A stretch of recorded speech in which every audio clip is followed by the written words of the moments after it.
গবেষণায় দেখা গেছে তিলের তেলে যথেষ্ট পরিমাণে ভিটামিন ই থাকায় অ্যান্টিঅক্সিডেন্ট হিসাবে কাজ করে এবং শিশুদের ব্রেনের পরিপূর্ণতায় ভূমিকা রাখে। তাছাড়া তিলের তেলে প্রচুর ভিটামিন ই ও বি, ক্যালসিয়াম, ম্যাগনেসিয়াম, ফসফরাস ও প্রোটিন রয়েছে, যা চুল সুস্থ রাখতেও খুবই জরুরি। নানা উপকারী গুণে সমৃদ্ধ তিলের রাজধানী খ্যাত খুলনার বটিয়াঘাটা উপজেলা আবারও ফিরে পেতে শুরু করেছে পুরনো ঐতিহ্য।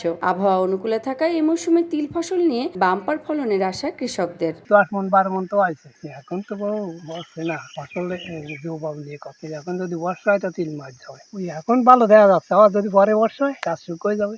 আবহাওয়া পরিবর্তনজনিত কারণে তিলের আবাদ একসময় বন্ধ হবার উপক্রম হয়েছিল, যা আবার সম্প্রতি সরকারি প্রণোদনা পাওয়ায় বৃদ্ধি পেতে শুরু করেছে। এবছর প্রায় 5 হেক্টর জমিতে তিলের আবাদ শুরু হয়েছে।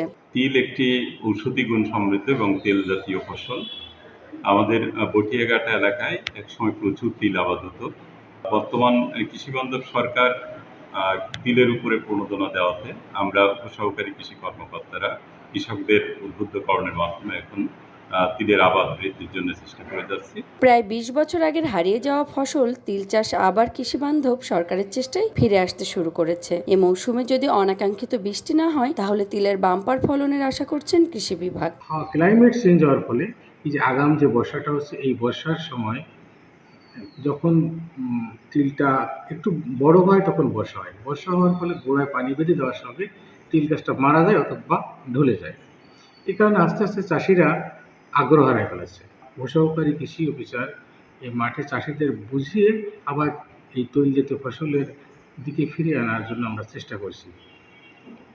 আবাদ করতে বলছি তাদের, কিন্তু তারা অনেকে আবাদ করছে। এখন দেখা যাক এই বছর যদি অনাকাঙ্ক্ষিত বর্ষা অকালে যদি বর্ষা না হয় তাহলে চাষিরা কাঙ্ক্ষিত ফল পাবে। Desk report, voice of tiger.